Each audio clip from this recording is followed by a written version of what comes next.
Hello Capricorn, welcome to this reading. We're going to be taking a look at the current energy for the sign of Capricorn for the week of November 28th. Now, do keep in mind that this is a general reading, so take the messages as they resonate, drop the ones that do not, and also check out your sun, moon, and rising signs. All right, Capricorn, let's go ahead and see what we have here for you. Do make sure that you are subscribed to the channel for future updates from me. And your likes, comments, shares, subscribes really do help the channel grow here on YouTube and are very much appreciated. All of the decks that I use on my channel are linked in the description below this video, as always. All right, make sure we're all set up here. Go ahead and put this up here. And okay, so wow, bit of a mixed bag for you here at this time. Some of you may feel like you're kind of up and down here. Some of you may feel like it's cycle after cycle. Some of you may feel like as quick as it comes in, it goes out, or as quick as it goes out, it comes in. Anything like that. It's kind of like this is an interesting energy here because we have these two 10s, right? So we have a 10 in the past, a 10 in the future, and in between the 10, we have this message of potential loss. But you have two incredible cards to the left and to the right. And so what I would say is this is more about like sacrificing short-term pleasure for long-term gain. I think some of you are sacrificing short-term pleasure for long-term gain at this time. And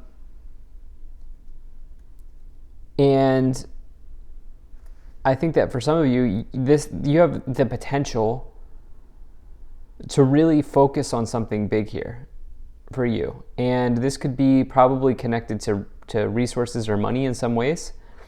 But there's a deep focus that you're having towards something here that looks like it could end up being profitable or something along those lines. Let's go ahead and dive in here. But in the overall situation, you have the Five of Swords. So the Five of Swords really represents some type of potential loss or defeat in one's life.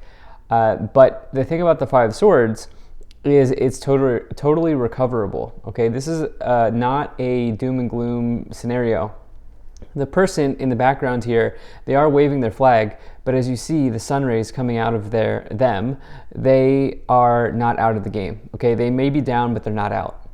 And so when you get the Five of Swords, it is a message of hope, or it is a message stating that there could be hope on the horizon for you here after some sort of maybe challenge or some sort of like minor setback, so to speak. My camera angle's off, but that's okay. I'm gonna stop. I'm gonna stop fidgeting with it. And I do think that for some of you here, some of you are just sacrificing something short term. I think it's maybe time related. Okay, I think some of you are recognizing that you need to.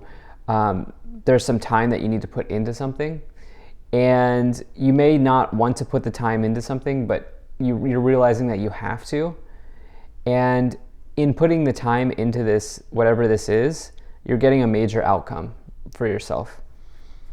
And the reason being is in the past, you have the Two of Swords and the Ten of Cups. I'm looking at this Two of Swords and I'm thinking about time, okay? This person, is blindfolded. They're not really able to see what is in front of them.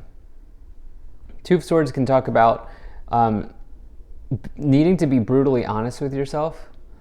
Some of you, this is about like, and I know you're a Capricorn, so I know just like the energy of Capricorn is somebody who's extremely hardworking. I'm not saying all Capricorns are, right? Because there are levels to this. I mean, the natal chart is wide, right? But, I do think some of you are like, okay, I know I need to dedicate myself to something here. And I think for some of you, it's getting honest with yourself about that. You have the Ten of Cups, which is like total happiness. So the Ten of Cups is the other side of abundance, right? It's feeling emotionally fulfilled.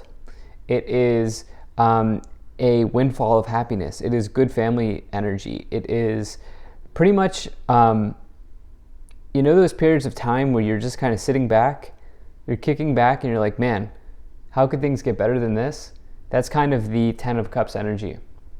What's really cool is you have the Ten of Cups and the Ten of Pentacles in this reading, but it's almost like there's sort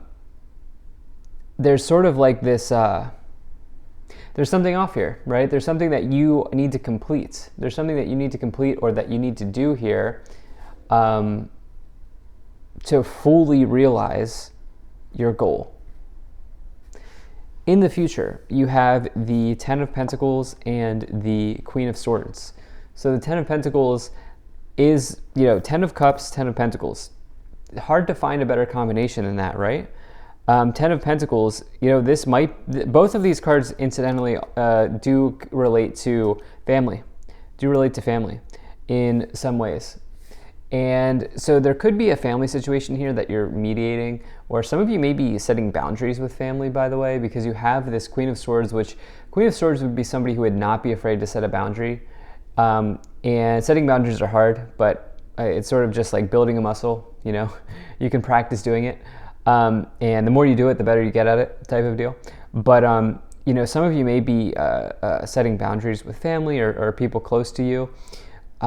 The Ten of Pentacles, though, can also indicate just abundance in one's life, right? It can indicate, it's like the second biggest card of abundance in the tarot. And so, yeah, that could mean material abundance, but for you, it might be deeper than that, right? It might be something like you haven't been feeling good about a situation, or you haven't been feeling good in your work situation, in your career, or whatever it may be.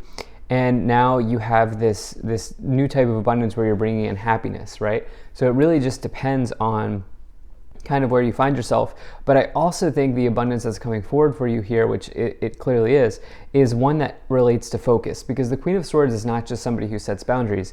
The Queen of Swords is also somebody who is extremely focused on a goal or an outcome in one's life. And so for some of you, it may also be like, man, I haven't been able to concentrate, or I haven't been able to focus on this one thing. Well, it's like that could start to change here. That could start to change here for you. So let's go ahead and let's move up the pyramid. So you have the Judgment card, you have the Eight of Cups, you have the Empress, and the Hanging Man. All right. So you have some big energies here. Okay, now this is a very literal message that some of you will be doing, but this will not be everybody. So if this does not relate to you, then drop this message. But somebody here is setting a pretty firm boundary with their mother.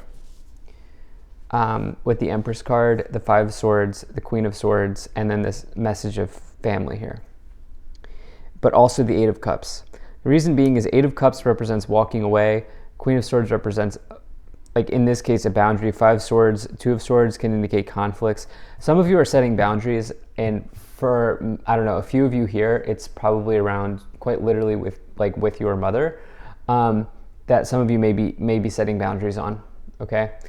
And so if it's not your mother, you might be setting boundaries with somebody else in your life, somebody significant or somebody important, maybe a sister, maybe a brother, maybe a father, an important friend. Some of you may be doing that, okay? And I will say that you can set a boundary with somebody and you can still have them in your life, just to be totally clear. It's hard to do that, but you can absolutely do that. It just takes practice, and it also takes confidence in yourself and a belief in yourself that you are worthy of pursuing what you want to do. Because that's the thing about not setting boundaries is if you're not setting boundaries, it's very easy to be influenced by other people's thoughts, energies, or motivations. And by setting a boundary, you are putting yourself first.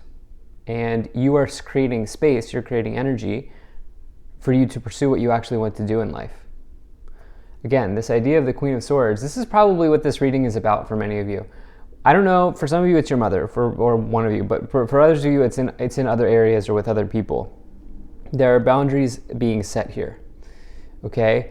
And this is creating space in your container to pursue what you want to do in life. The Judgment card is the final boss. It is you being very close to completing something. The Eight of Cups walking away. Empress in this case could be the mother. However, the Empress is the most abundant card as well. So you have the Empress and the Ten of Pentacles, the two most abundant cards together. And the Hanging Man.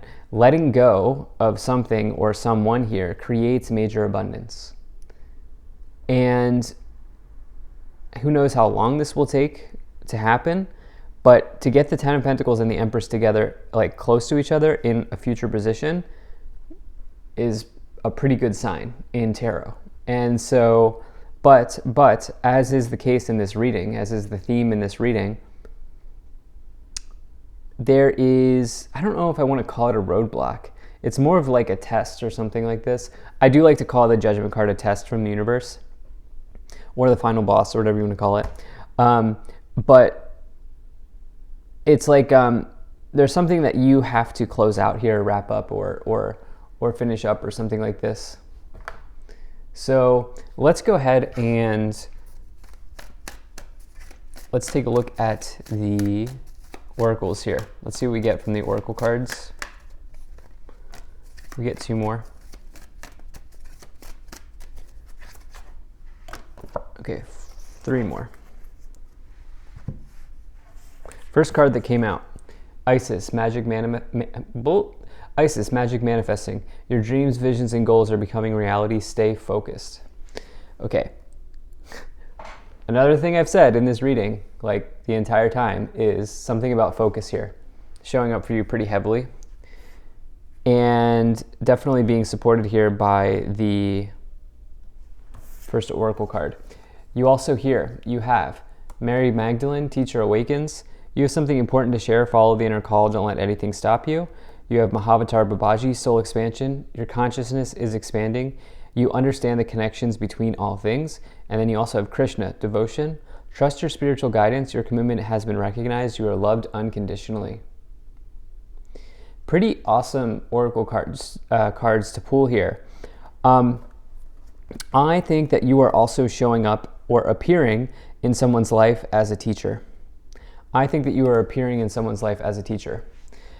And, you know, there are times there are times in life where we need to stand our ground or set a boundary with somebody. And this is not just for us, but this is also so the other person can learn something. This is also so the other person can learn something, right? And in putting yourself first, you are being in service. I know that sounds a little convoluted, but this is a message that's coming forward for you at this time. You have the Devil card, you have the Two of Wands, and the Nine of Swords. You are so close to something. You are so close to completing something here. The Devil is the Capricorn card in tarot, and you have it here with the Judgment card. Okay, don't question yourself. With the Two of Swords, the Judgment card, and the Devil, do not question yourself. You know that what you're doing is, you know that you're on the right path here. Okay, you know that you're on the right path here. And, you know, the path in front of you has options, right? You're at this fork in the road, right? You're at this fork in the road. You know which path it is. You know which path it is. But you're, I think, maybe questioning yourself or dipping into this like self-doubt energy where you're like, oh man, you know, what will happen if I go down this road? Or will they ever talk to me again? Or if I set this boundary with them, will I be alone for the rest of my life? That's not going to be the case. But this is causing some mental turmoil here with the Nine of Swords and the Devil. This is causing some questioning of yourself, of your path, of your purpose, I think. And you have something strong that's coming in here with the Ten of Cups, Ten of Pentacles, the Empress, and the Ten of Wands. This is, again, whatever this is creating space in your container for you to allow something that you really, really love to do to come in. Okay? You have the Five of Pentacles and the Page of Pentacles.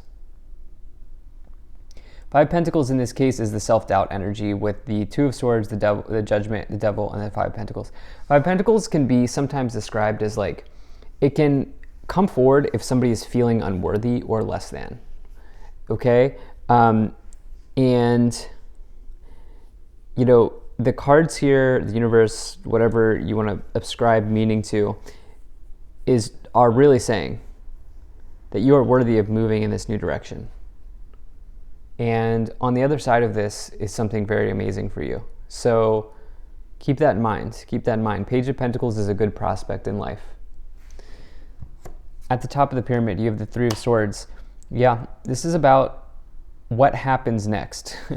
It's about what happens next. Maybe instead of boundaries with family, for some of you, if you're still here and you're still watching, this might be about a breakup or a separation from somebody that just isn't doing it for you anymore, or where it's not healthy anymore, you know? That could be the case for some of you as well. On the bottom of the deck, you have the Emperor, which is really boss energy. It is the father archetype. Empress, Emperor is a counterpart. It is also the mother, the father in the tarot. Maybe you have children and you know you're thinking about like what happens if we divorce or whatever, which is like a rational thing to think about. But also I think that there's major success because the Emperor is a major card of success, but it's like working through this final stage or this final test, so to speak. So hope that was helpful. Thank you so much for being here. If you enjoyed this, hit that like button, subscribe. Really appreciate you, and I will see you in the next reading.